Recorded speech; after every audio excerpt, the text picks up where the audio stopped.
Welcome to the Intentional Man Podcast, a podcast that inspires and equips men to lead lives of intentionality and grow to their full potential. I'm your host, Jonathan McGinley, a life coach that helps men just like you create the life that you want and live a story of significance through my coaching and tools on intentionality. Thanks for joining, and welcome to the show.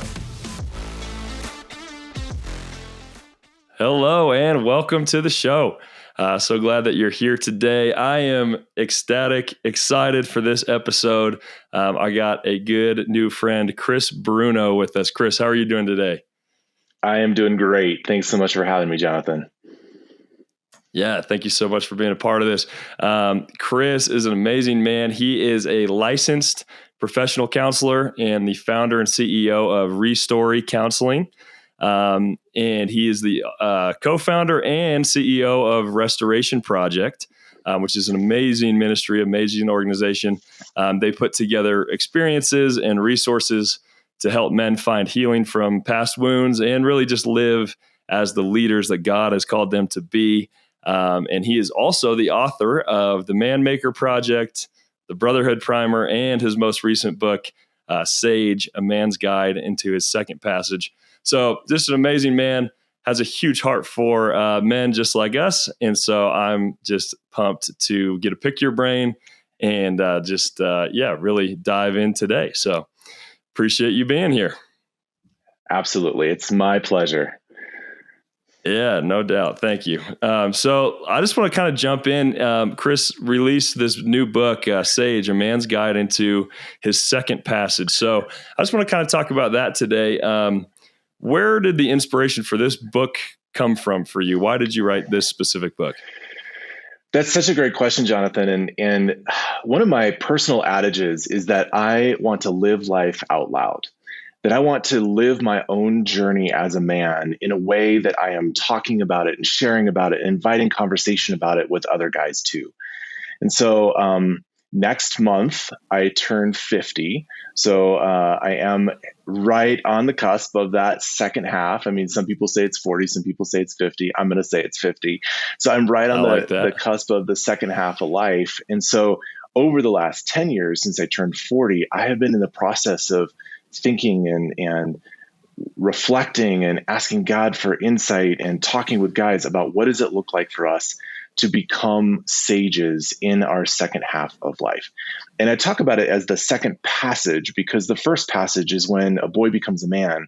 The second passage is when a man becomes a sage. And I think far too often we don't really even recognize that as a second passage. And so living life out loud, it was my own journey. It was my own process. So that's where the inspiration came because I needed to know what roadmap for me. And I figured in the journey of my own life, I was going to write some things out for other guys too. Yeah. Oh, that's awesome. Well, it's a great book. I had the pleasure of reading it and just loved it. Filled with amazing stories and examples and principles and things for us as men to really dig into. That's why I love just the depth and just the challenge of really thinking through our stories from the beginning all the way until wherever we find ourselves now. And I love that because I think a lot of times we do kind of realize there's this transition from being a boy to a man, but then it almost feels like that's it, right? Once you're a man, that's all there is. So I love that you bring up kind of this second rite of passage. Can you kind of talk about what you mean by sage or what that looks like in terms of that's kind of the end goal for that second half? Yeah, absolutely. So, one term that we might have in our minds with regard to the older men, the older generation is an elder. Like someone who is an elder, maybe in the church or in your community, someone who I like to talk about it in the sense of like being a pylon of society, someone who is rooted and grounded and kind of doesn't have a lot of things running and going and kingdoms that they're building and hills that they're climbing and all that kind of stuff. They're just grounded, solid, older men. So when I think about a sage, that one of the ways that I, kind of language that. But then the other is that the sage is the hero behind the hero. That every one of our heroes, in literature and film and even in our own stories, that when we are a hero or we think about the hero of the story, behind that hero is usually a sage. And it's the sage that gives the wisdom and the guidance and the strength and the courage to the hero to go do the hero things. So, in modern day here, we've got Lord of the Rings, and so it's Gandalf with Frodo, and it's Dumbledore with Harry Potter. It's all these kinds of older sage-like men who are standing behind the actual hero. But if there wasn't a sage behind those heroes, they wouldn't be a hero. There would be no story, because it would be just that hero kind of wandering through life and trying to figure some things out and facing the darkness and danger without the grounding of that older and wiser person standing with them and behind them. So when I think about sage, that's where my mind goes. Yeah, that's great.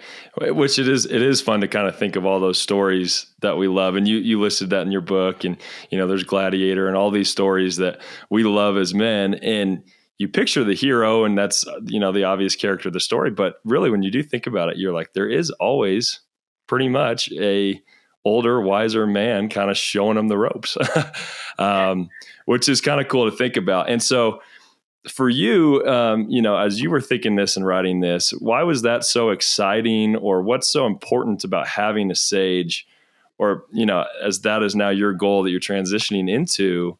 Talk to me about, the importance of that and transitioning maybe from being the hero to the hero's hero, and why that's such a crucial thing to look forward to.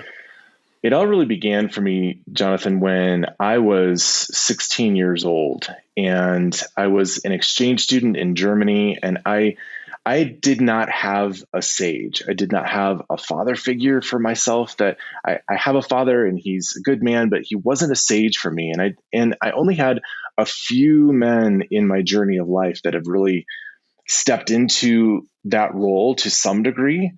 So as 16, I was this exchange student in Germany, and I started to read these fiction books where there was a hero and there was a hero behind the hero. And I was more drawn to the sage than I was the actual hero. And so ever since I was 16, I was like, I want to become that guy. I want to grow into that man eventually. And I know that I have decades ahead of me before I can actually, step into that second half. But for me, all along, it was a vision and it was a passion. And so I did it. I'm in this place now in my life, but then also in my work, because I did not have that growing up as a boy and as a young man. And I want to make sure that I am that in my next season of life for others, because, like I said, I did not have that myself. And by and large, there are very few men who actually can go, yes, I have one, let alone a handful of sages in my life.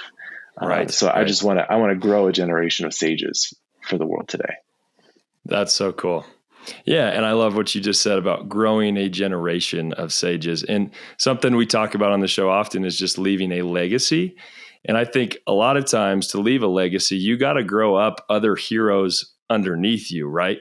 Like if you just want to be the main focal point of the story the whole time, that story is going to end with you. When you die and you wanted to be the hero the entire time, your story is then done. But I love what you're saying of like growing into this, sage role of, that's me now taking my experience, moving from the spotlight and saying, I want to then pour into other people who are then raised up to be heroes, who then transition into sages. And that just has generational impact. And the reality is, Jonathan, that it's like I said, it started when I was 16. It continued when I was 26 and 36. It was all about an intentional movement towards a goal, an idea, a direction of where I wanted to land in, as I talk about in the book, kind of what I call the pinnacle of manhood is not when you're, standing on top of the mountain with the sword in your hand, conquering the foe.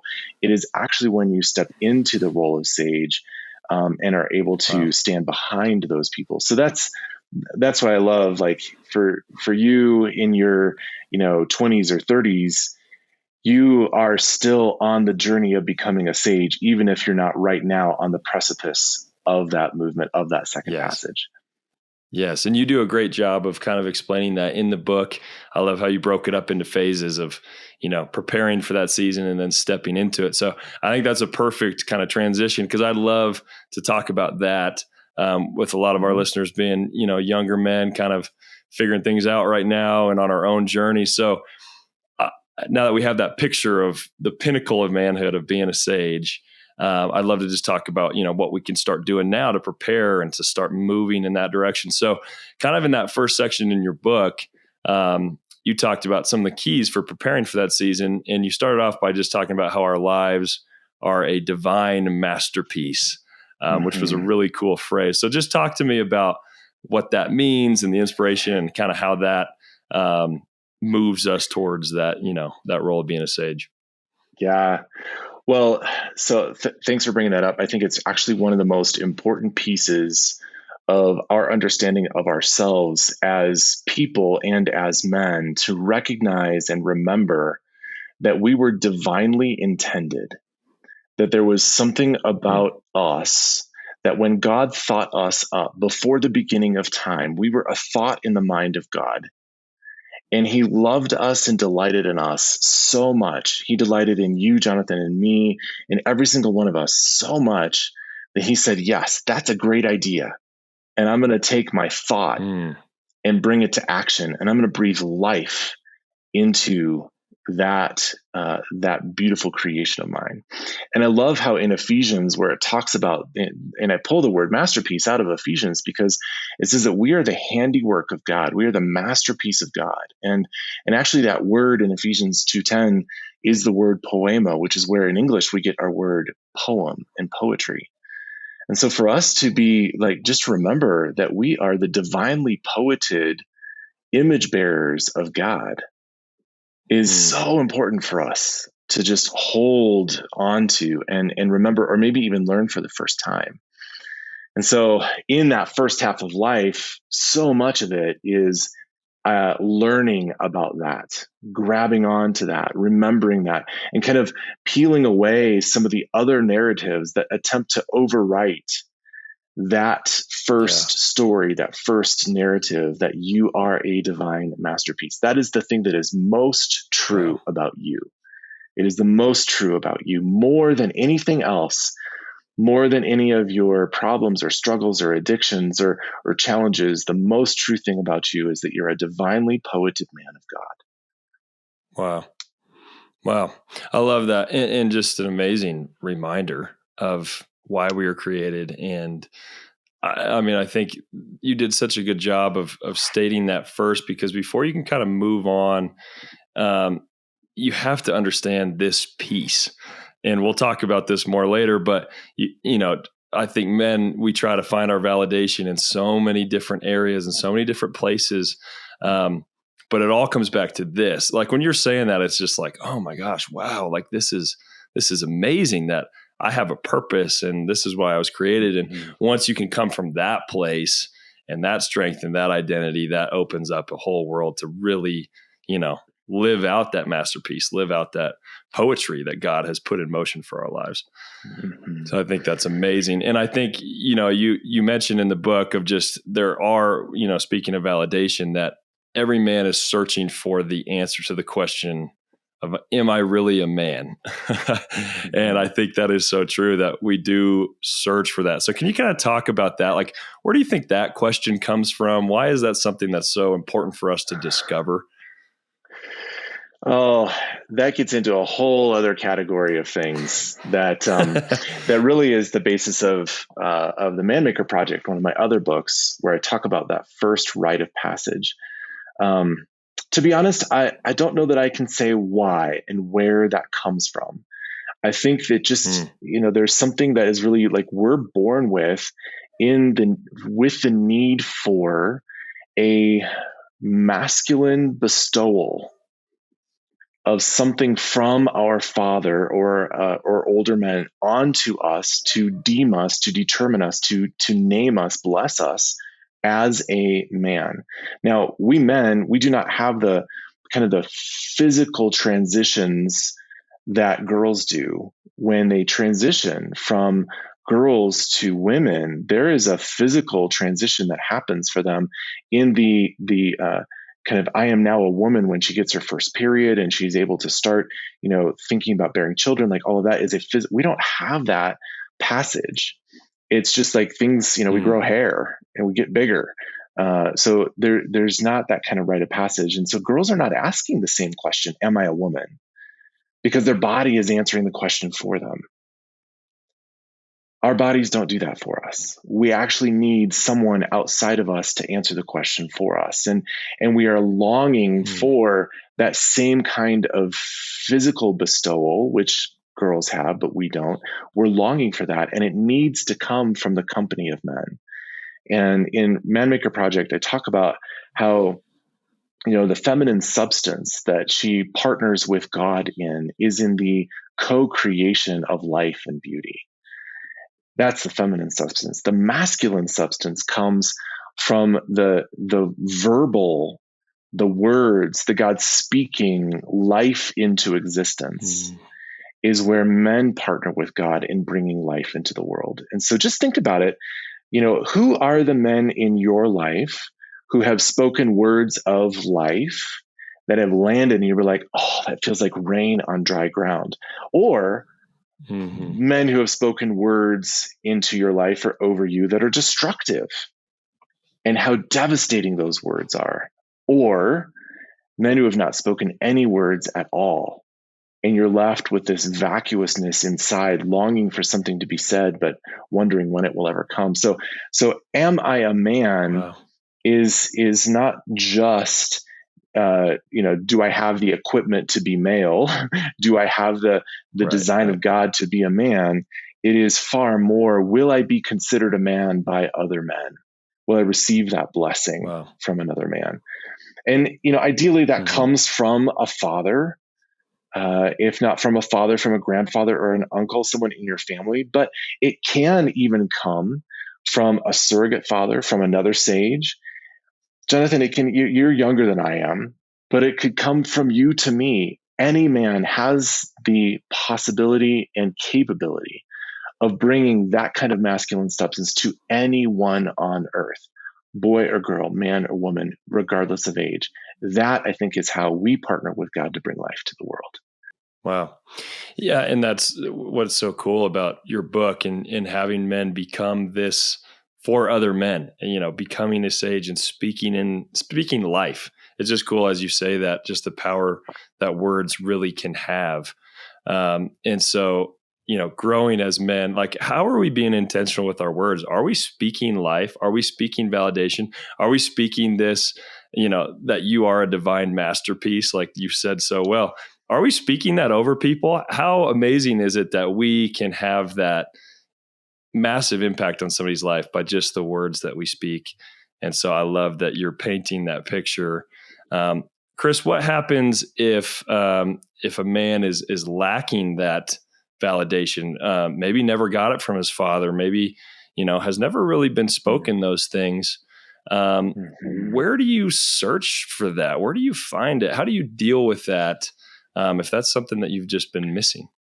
Well, I think the place that you first have to start is in naming what you have and what you don't have.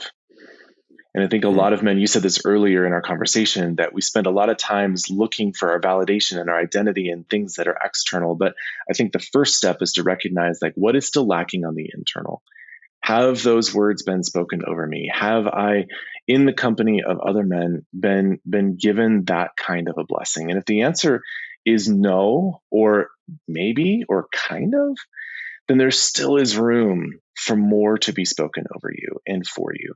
And so I would say you cannot heal what you have not named. And so the place to start that is to name it for yourself. And then the next place to go is really to, and I use the word company of men, or the words company of men a lot. It is to go to a brotherhood of other men. Maybe that includes a sage. Maybe that includes somebody older than you, but in all likelihood, it's going to be amongst your peers, which is why it's so beautiful that God created us to be able to honor and bless one another in this masculine way, regardless of age. And so to go to some peers and dive into, this is my story.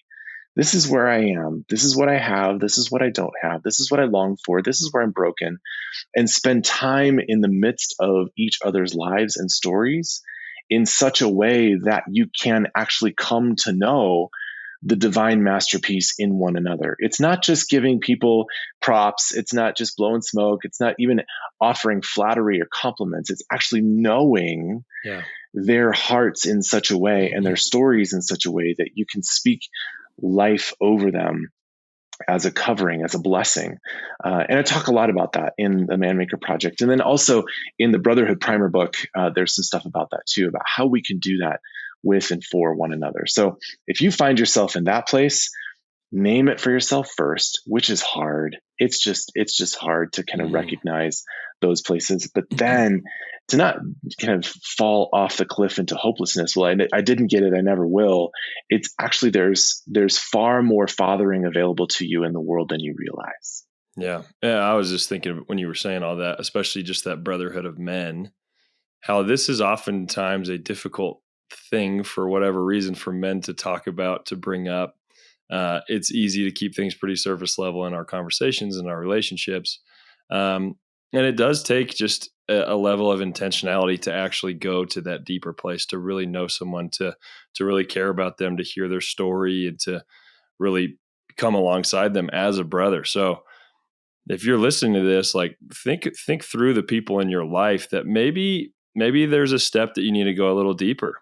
Maybe you got your group of friends and you hang out and you just talk sports or whatever it is.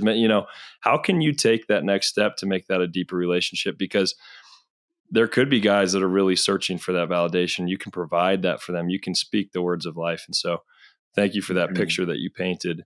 In that, like, I'd love to say one more thing on that. Just in that, if you do have those kinds of guys, I just want to say awesome. Like, you have your basketball friends, or you have your sports friends, or you have your music playing friends or hiking friends or whatever. Fantastic. I think a very simple place to start that deeper conversation is to ask the question. Let's just say, I know that you like basketball. So just to ask the question, not about sports in the game, but hey, Jonathan, tell me what it was like for you around sports growing up. Leave it at that question and see where that goes. Yeah. And then ask a follow-up question tell me, like, I love hiking. And so, like, tell me about what it was like for you to get outdoors with your family growing up. And my answer to that would be, we never went outdoors.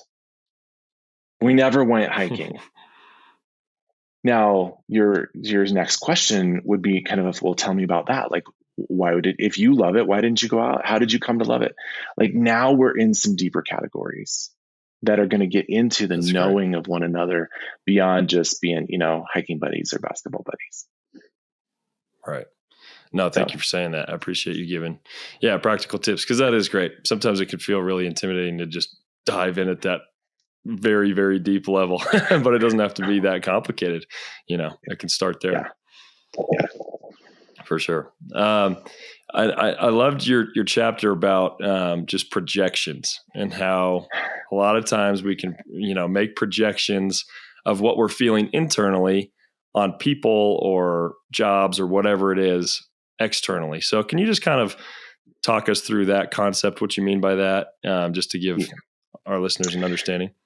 Yeah. So the word projections is used in psychology for a couple of different things. The one that I use it around in the Sage material is that I have an identity that I don't know about yet inside. I'm questioning my identity. And so I'm going to project it out to the world in order for the world to confirm or deny my identity for me.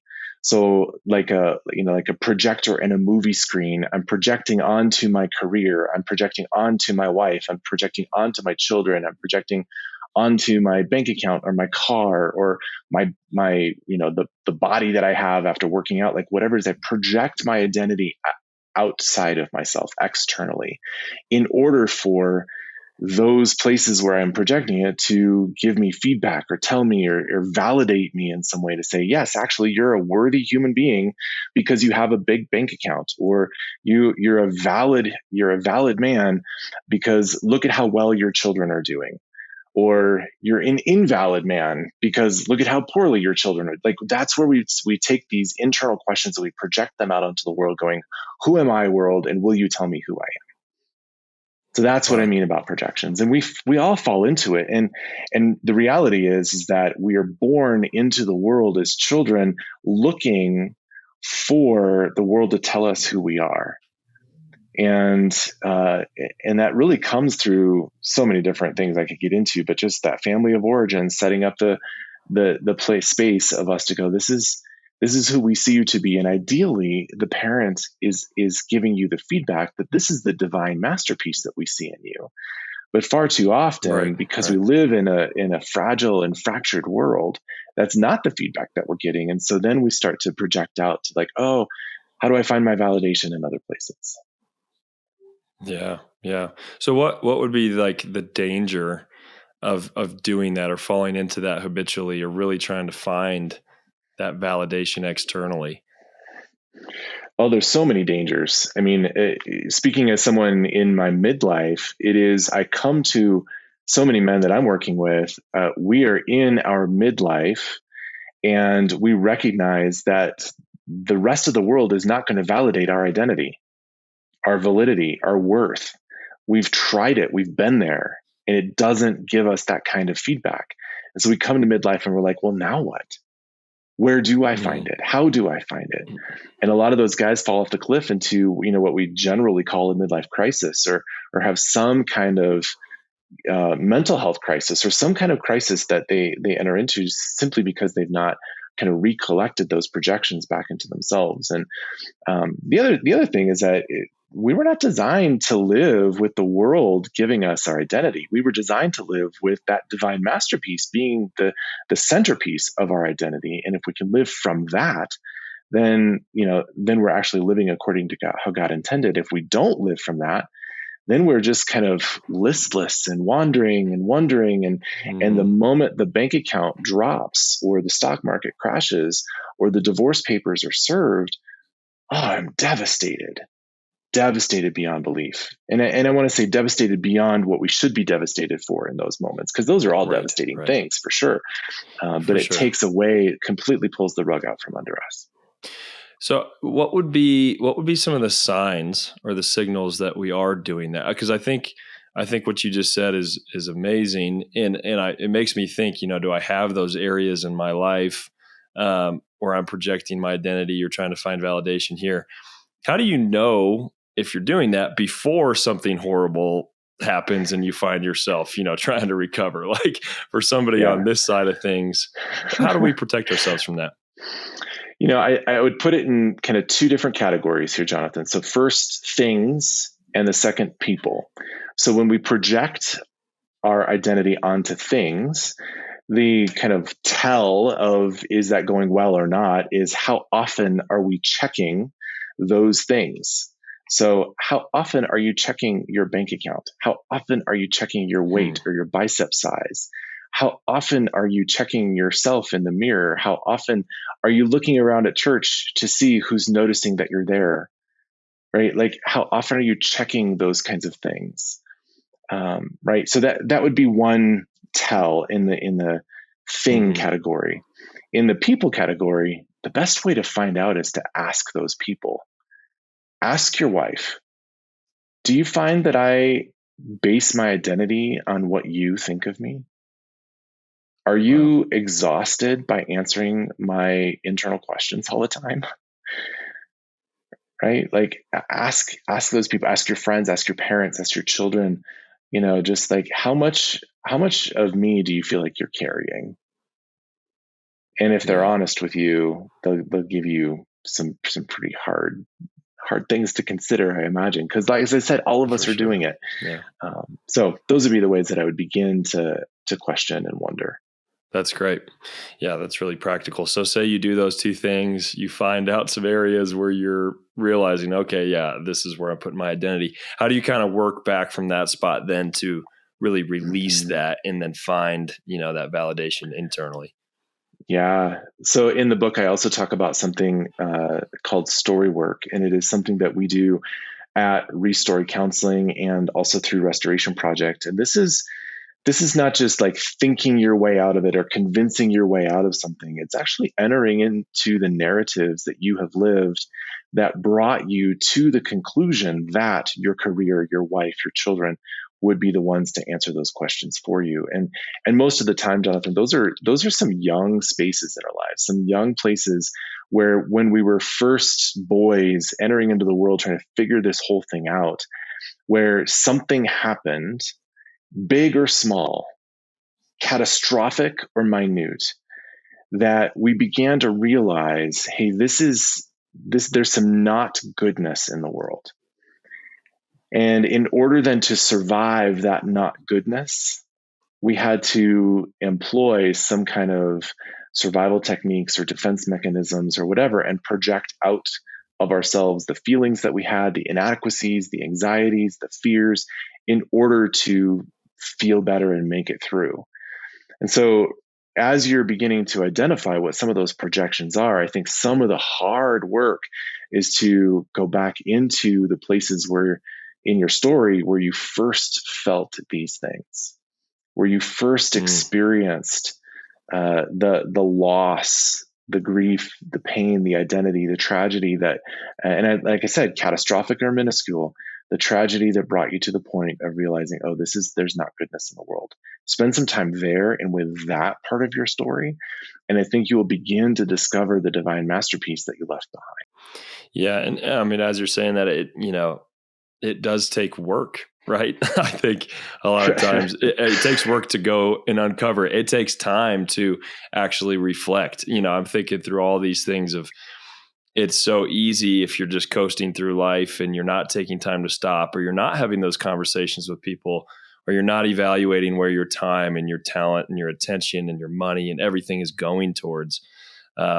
If you don't do that, there could be all these kind of blind spots where you really don't even realize that you're seeking validation in these places. So it just makes me think that it's so important to have people in your life who can speak into this, that you're checking with, that you have consistent time where you're reflecting on your life and, asking the question, am I seeking validation from other people or from my job or from my work? Or is it, coming from God or, from internal?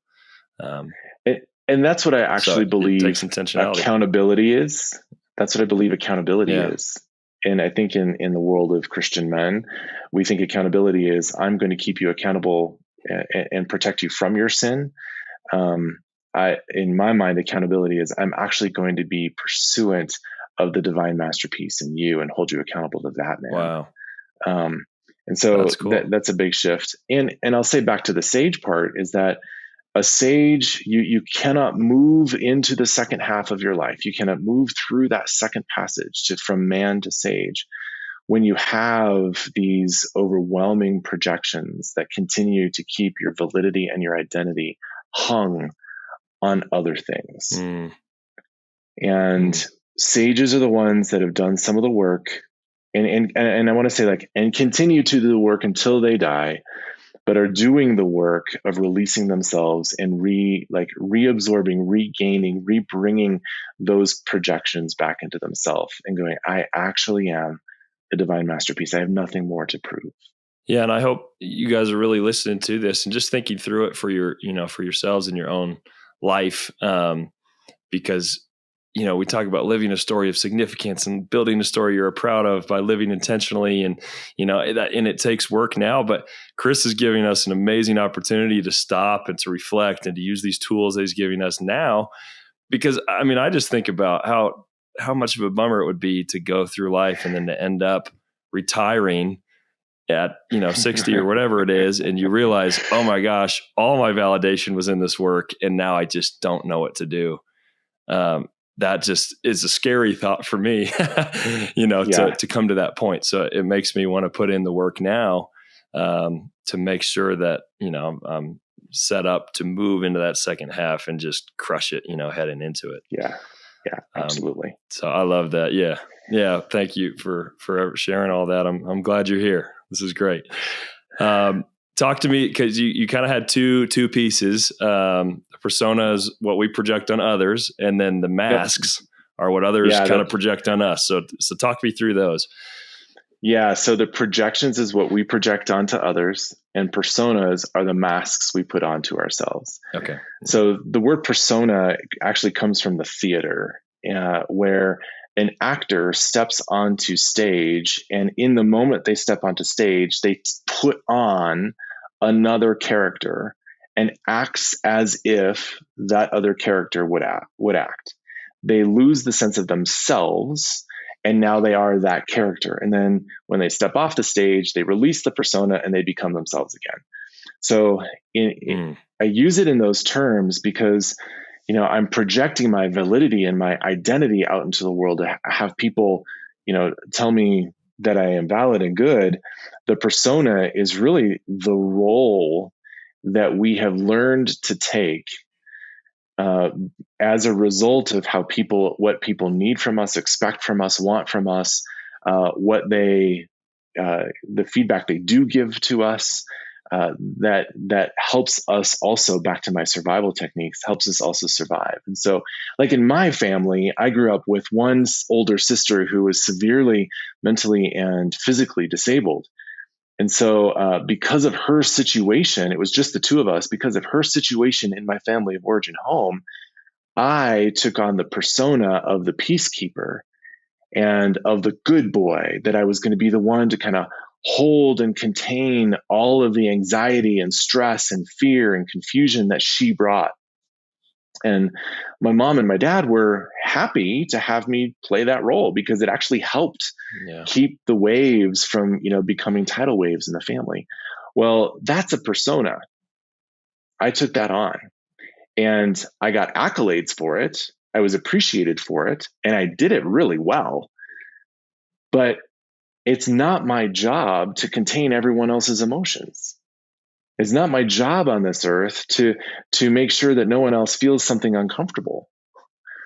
And so as I step away from the persona, it is actually moving more towards who I actually am, that divine masterpiece, and releasing the quote unquote responsibility I have come to understand I have as a result of my family of origin and other things, to be a certain way. So that's a persona that you play. It might be the athletic guy, it might be the funny guy, it might be the business acumen guy, it might be the counselor guy, it might be whatever you have come to understand about your role in the world, and you play it in multiple places, not just in one relationship. You play it in multiple places. That is going to be, your persona or your personas. Yeah. Yeah, this seems like a very easy trap to fall into. What was kind of the turning point for you, and when you discovered that and some of the work, around your family and that persona that you were taking on? Yeah, I think for me, it happened when I was probably about 31 or 32.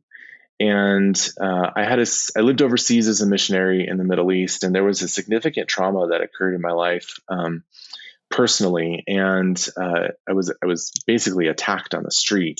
And as a result, I went into my persona and contained the scenario. And I was containing my emotions. I was containing everyone else's emotions and all that. And I actually left physically and primarily emotionally left my wife as I was containing all of these things. And I didn't physically like leave the house or anything, but I found myself kind of closing off and closing in to contain this trauma, this tragedy that happened. And I was no longer accessible to her. And so the biggest wound was not what happened in my body. The biggest wound was what happened in our marriage. And I realized my persona, actually, it helped me at one time in my life. And now it was no longer helpful. It was actually harmful. And so I began to wake up to that reality that maybe this is not all that I thought it was. Maybe it's not best for me to always act as if I am this character who can show up on this, the super character that can show up on the scene and take care of everything. Maybe I actually am just a guy, and I need to be taken care of and loved, and have access to my heart and my wife's heart. Maybe that's more actually who I am. And so that began the unraveling of some of that persona. And I'm still unraveling it today, right? Like it's not ever Yeah. done in this life, but I'm still unraveling that today. Yeah. Yeah. Well, thank you for sharing. it just makes me think of a similar question in terms of the projections of how do you start to identify these masks, and how do you start to take care of them if we're really being intentional and we're being proactive and we're trying to fight against these things. How do we start to really realize them now or look for the signs? Mm-hmm. Yeah. So the thing I'll say, the ending of the sentence is going to be the same as the projections. The beginning of the sentence is ask people this question: what roles do you think I play in the world? In relationship, in business, in faith? What roles do you see me playing over and over and over again? Okay. So that's the question. Once you have someone who's willing to be honest with you, and they tell you the roles that you're playing, then the rest of the sentence is the same as the projections is. Now you go back and you enter into the stories where your little boy first had to take on that mask, where he first discovered that if he does this or that, then things will go better for him. And he does it once, and he does it twice, and he does it 3 times. And now it becomes his way of being in the world. So go back into the narrative, go back into the story, and be with that little boy who in that moment had to take on that persona, and ask him the question: what is it you actually need? Who are you actually without this persona? So glued onto your face. Again, lots of work. And so good, such good work. Yeah. Yeah. Good work. And I think we've talked a lot about this, of how it is just worth it, and how if you deal with these things now, I think a theme that's emerging is it's way easier to deal with these things now, to take the time to work on it, to go back, to think, to identify, than to get, towards the end of your life and then hit rock bottom because these things weren't dealt with. And then you're trying to recover at, an older age, when if we started to deal with these things now, we wouldn't have such the midlife crisis, quote unquote, like you talked about. Well, if we approach it the same way that many people approach physical health, if you eat right and exercise when you're young, you will have a healthier body when you're old. Now, 100% of the time, there's no guarantees, but generally you will have a healthier body when you're old. So if you exercise your heart and if you work on your story when you are young, you will have a healthier life when you are older. Yeah, it's a really good example for sure. And so just for the young men listening to this podcast, what would be some of your kind of practical tools or advice, or just to say, hey, I hear what you're saying, Chris. I want to get intentional now. I want to do the work. I want to thrive in my second half. I want to become a sage. What would be just some of the keys or, kind of practical things you would leave for us to start doing now? Oh, so a couple of things. First is you have to be in a community of men. You have to be in a community of men. And that can be 2 other guys, that can be 20 other guys. It doesn't matter. You just have to be in relationship with other men. Because I believe that we actually become men through other men. And so that's the start. The Brotherhood Primer book that I've mentioned talks about how to engage in the deeper masculine friendships and relationships that we actually want, that go beyond just the hiking talk and the basketball talk that we mentioned before. So be in a group like that. Maybe check out one of those resources, but make sure that you're in a community of men. The second is to, I don't know how you language it, but really set an intention.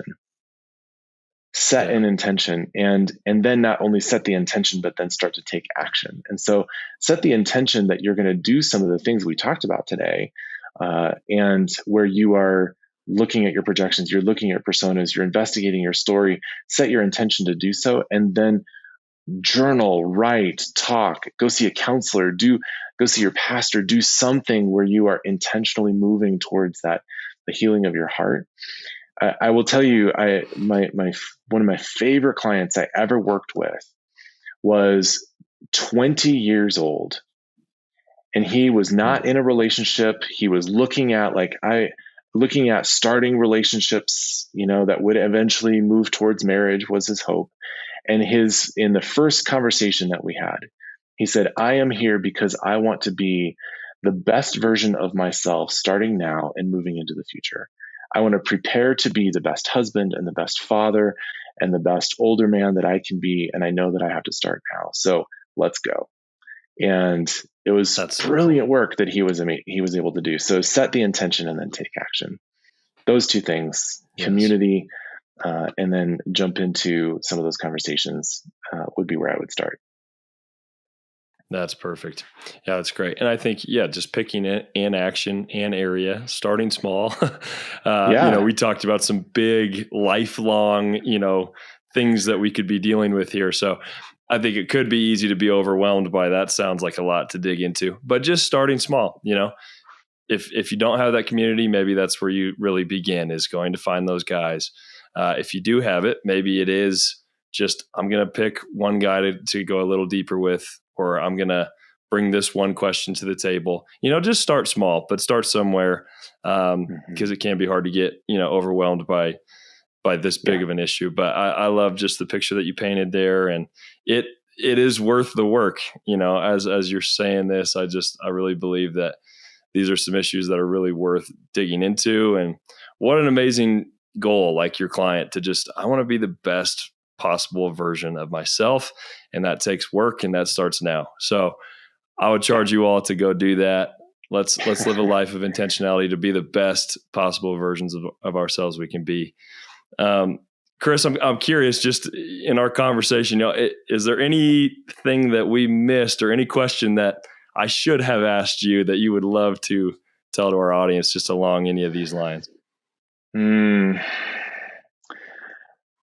think, you kind of landed on it there just at the end. The journey of a man's life is designed to be a life. It's not designed to be all done in a day, a week, a year, even 5 years or a decade. It is designed to be over the course of time. And so to take one step is the first process of starting a whole journey. And so if you are feeling overwhelmed, if you are feeling like, oh my gosh, there's so much to do, if you are feeling like I am 18 or I am 25 or like I am nowhere, like what do I do? There's so much ahead. I just want to say, like, yes, and there is time. You will have as much time as you need in this life granted to you by God to do the things and become the man he designed for you to be. And I want to end on this note that Richard Rohr, if you guys have ever read anything by him, he has this brilliant book called The Immortal Diamond. And that it is this divine, immortal masterpiece that God has written into you. And he talks about it as though it is a diamond, something of deep, meaningful significance and significant price. And that is already in you. And it is worth every bit of effort in your life, whether you're 16 or 96, to do the work to find that diamond. And not only to find it, but to clean it off and to hold it up to the sun so the rest of the world can see the glorious reflection of God's face in you. That's why we're here. So that would be my charge to people, is to not get overwhelmed, but just to take a step in that direction. Yeah. That's so good. So good. And what an amazing just picture and truth to live with going out from here. Guys, live with confidence, live in, this divine masterpiece that your life was created to be. Each one of you has that in you. You have that diamond, and let's pursue it. And also, just my charge would be, go help pull it out of other people. That's being an intentional man. What a powerful thing that we can go do to speak life into others and to help pull that out of them, I think is an amazing. And I think honestly, as you do that, you're going to find it within yourself too. Like there's nothing like bringing that out of somebody that really lights us up. So that could be an action step going forward too. But Chris, how can our community support you? What's going on in your life? How can we find you? Yeah, well, so I've already mentioned Restory Counseling. That's at restory.life. And we've got so many different things. Counseling is one of those. We do this story work. We have intensives and online courses and marriage courses and all the things that you would need. So you can find us there at restory.life. And then restorationproject.net is where all of the kind of ministry things and expeditions where we're taking guides out into the backcountry and we're doing this kind of work on the trail, and father-son and father-daughter experiences that we do this kind of stuff in and through. Would love to invite you there. And then just simply Awesome. restory.net/sage is where you can find more information about the book. It's also on Amazon, so you can search for it there. Perfect. Yeah, go get the book. It's a great read. And he mentioned a couple of his other books. So you got a lot of material from Chris to go dive into. Highly recommend it. Chris, thank you so much for your time. Really just appreciate you being here and all the wisdom and tools and tips you shared with us today. I know it was great for me, and I'm sure it was for a lot of people. Awesome. Well, absolutely my pleasure to be here. And thanks for the work you're doing, Jonathan. Yeah, thanks, Chris.